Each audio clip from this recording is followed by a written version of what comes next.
The Delaware Standardbred Breeders Fund is a successful program for our first state bred equines, including rich finals. Let's check out some recent excitement that took place featuring our sophomore stars.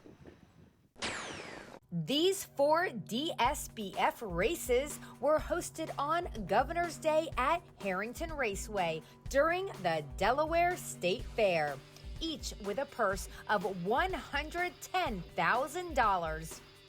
First, we'll see those 3-year-old male pacers in action as they raced in honor of our late Delaware Governor, Ruth Minner, who was a huge supporter of our harness racing sport. They went by the half, 58 2/5 into that first turn. Once again, heading over toward the backstretch. Captain Pete, the lead is 2.5 lengths. Shocking Truth, Beat Cop, ready to swing to the outside at any time. Another 2 back on the outside. There goes Bubba Matt's Artist. Has the rail, then as I'm still here outside of Rowdy Dragon. They're midway up the backstretch on the way toward 3/4. Captain Pete still on top. It's about 2 lengths. Shocking Truth, there goes Beat Cop to the outside now. Begins to gain well as they go into that final turn. They go by 3/4 in 126 4/5. They're on the final turn, and it's Captain Pete, Shocking Truth, Beat Cop on the outside, not gaining right now as they come over toward the top of the stretch. Captain Pete is moving away. Captain Pete comes off the turn with about a 3-length lead. Shocking Truth is still second. Beat Cop there, third, coming through the stretch. It's Captain Pete on top, coming toward the wire. Captain Pete, Shocking Truth, Beat Cop on the far outside. Captain Pete is in front. Captain Pete, owned by Mulligan Stables, Calcutta Stable, and Denise Davis, led the way from start to finish in 155. The son of Roddy's Bags Again was bred by Harry Marsh Jr., and it was the Pacers' 8th win out of 12 starts this year for conditioner Jason Johnson.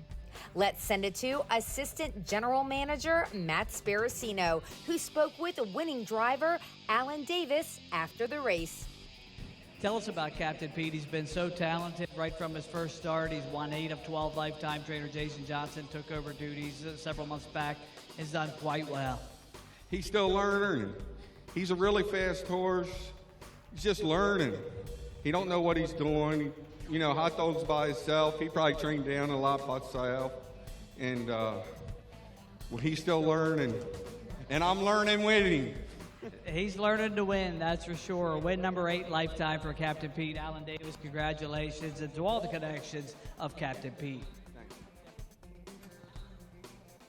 Next, let's check out our first state bred Filly Trotters in their $110,000 Delaware Standardbred Breeders Fund Final as they raced in memory of Jack Walls. They went by the half in 58 seconds. They make their way into that first turn once again. Leading the way, Lovey's Place. It's Lovey's Place. The Park going platinum. Maybe going platinum drops in there second and will. Dropping back was Little Silver as they make their way up the backstretch on the way toward 3/4. The leader is Lovey's Place. That lead is 2.5, 3 lengths on the outside. Moving up is Marino's Prize. Takes over second now. Back to third goes going platinum. They make their way by 3/4. Platinum Proposal on the outside up into fourth, 127 3. Lovey's Place takes the field into that final turn, widening by 4 lengths. That's Marino's Prize on the outside in second. They come toward the top of the stretch. Lovey's Place has opened up 4 or 5 lengths. They straighten away now. Lovey's Place has pulled away, opens up 5 or 6 lengths coming through the stretch. Lovey's Place and Art Stafford Jr. are all alone. Platinum Proposal races up on the outside. It'll be Lovey's Place winning easy. Lovey's Place has got it. Going platinum holds the place spot over Platinum Proposal in 157 3. Lovey's Place, owned by Gary Rhodes, went from gate to wire on the front to win in 157 3. The sophomore daughter of EL Platinum was bred by Linda McDonald. The filly is a perfect 4 for 4 this year for trainer driver Art Stafford Jr. Art, you've had a lot of good young trotters over the years. Tell us about Lovey's Place. Lovey, we acquired her in February, I believe it was. Started with her and got her ready to go, and she's done everything right so far. What do you think of the EL Platinum so far? They've had a lot of successes in just a few years in the DSBF program, including Lovey's Place. They've taken over where CR Commando and a couple other ones have left off. younger stud, and he's done a good job in Delaware. This filly shows some talent at 2. She's been lightly raced, but she's really turned it on now at 3, 4 for 4. What's been the difference? I think she just matured some. She's probably colt sore, and she's done everything right. Couldn't ask her to do anything else right. Well, congratulations with the win in the DSBF 3-year-old filly trotting final, the Jack Walls Memorial, Lovey's Place. Moving on, we'll take a look at our DSBF sophomore pacing fillies in action, racing in memory of Ben Stafford Jr. They make their way by the half. In 57 1/5, they make their way into the turn. Curtsy for Prosecco leads the way. Racing on the outside, small town bad girl, Jeppapel with the rail, then comes Bad Nella Monella. After that, slip in sideways. Another 2 lengths to Grace O'Malley, followed by Selma. They race up the backstretch now on the way toward 3/4, leading the way, Curtsy for Prosecco. Holding second, Jeppapel, small town girl, pulled to the outside and drops out of it now, taking over third. Along the inside is Bad Nella Monella. They go by 3/4 in 1:26 4/5. They make their way around the final turn. Curtsy for Prosecco, a 3-length lead. Back in the second, Jeppapel trying it off the rail is Bad Nella Monella. They're at the top of the stretch now, turning for home. And Curtsy for Prosecco has opened up 5 lanes coming through the stretch. Curtsy for Prosecco's got it. Holding second, Jeppapel. They come toward the wire. Curtsy for Prosecco wins easy for Tim Tetrick. Curtsy for Prosecco. Jeppapel holds second over Grace O'Malley. Tied for 4th, might be slipping sideways. 156 1. Curtsy for Prosecco, owned by Joanne Looney King, set off all the teletimers in a 156 1 victory. Bred by Winback Farm, the daughter of Roddy's Bags Again, was also a Delaware Standardbred Breeders Fund champion last year. The filly is conditioned by Jim King Jr. and had Hall of Famer Tim Tetrick in the bike. Tim, Curtsy for Prosecco dominated her eliminations, but the draw obviously not in her favor tonight. What were your thoughts going in? Well, first of all, I want to say it's a huge honor to win a race under Ben. He was a good friend, and he's sorely missed for sure. But the mare race super. She's been good all along, and with the 8 is kind of disappointment, but it tied my hands. I had to be aggressive, and it worked out. Tim is a Hall of Fame driver. You've driven all over North America and even in different continents. You've driven a lot of programs here during the Delaware State Fair. What's the energy like here on Fair Day? Well, it's great. It's a good crowd. It's good to see people out and about and come witness a sport that I love. And, it's a great sport, and I'm glad other people like it too.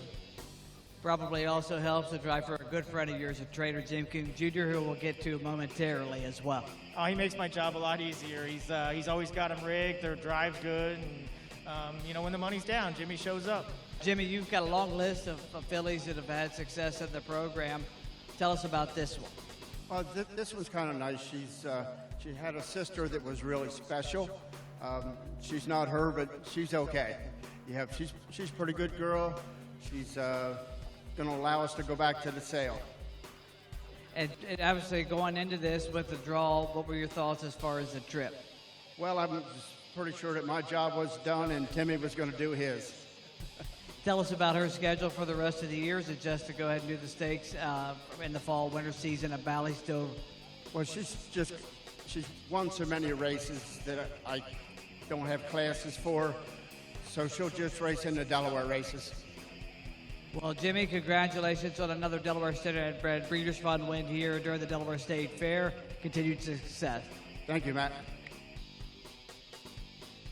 Finally, let's take a look at the Delaware Standardbred Breeders Fund Final for 3-year-old male trotters, named in memory of Hal Belote.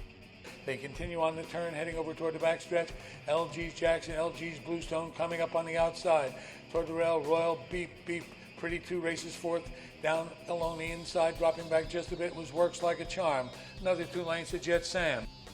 Field makes the way by 3/4, and LG's Jackson continues to lead it into that final turn. It's LG's Jackson toward the inside. Royal Beep Beep is off stride. On the outside is Pretty 2. They come over toward the top of the stretch now, ready to turn for home. And LG's Jackson's got the lead. Royal Beep Beep's off the course as they straighten away. LG's Jackson is on top. LG's Bluestone is there, coming toward the wire, getting to the finish. LG's Jackson. Royal Beep Beep is galloping along. Forget Royal Beep Beep. Down the inside, grabbing second. That looks like Works Like a Charm. Inquiring sign will be posted, I believe. We'll see in 159. Works Like a Charm, owned by Brett McDonald, finished second, but due to Royal Beep Beep being off stride at the finish line, Works Like a Charm was placed first. The son of E.L. Platinum, who was bred by Nicholas Malcolm, had the driving services of Tim Tetrick for this final. Matt Sparacino had winning trainer Jim King Jr. back in victory lane after this one for another interview. Feels like deja vu, Jack, as we're back in the winner's circle with winning trainer Jim King Jr. Works Like a Charm. It looked like it was going to be kind of an unlucky trip there for a while. Ended up very fortuitous. It worked like a charm. So things just fell into place for him when it was all over, and here we are. Tell us about this son of E.L. Platinum, 4 wins this year. He's been a fringe competitor here in the DSBF races thus far. How'd you feel with the mid-pack draw here with the favorites on the inside? Well, I thought he put him in a pretty good spot because he likes to run them down, and he's capable of it. So that left him pretty good, but he had plenty of traffic, and he made it work. Couple of wins in the DSBF finals here on Fair Day. Doesn't get much better than that. Congratulations, Jim King Jr. and all the connections of Works Like a Charm.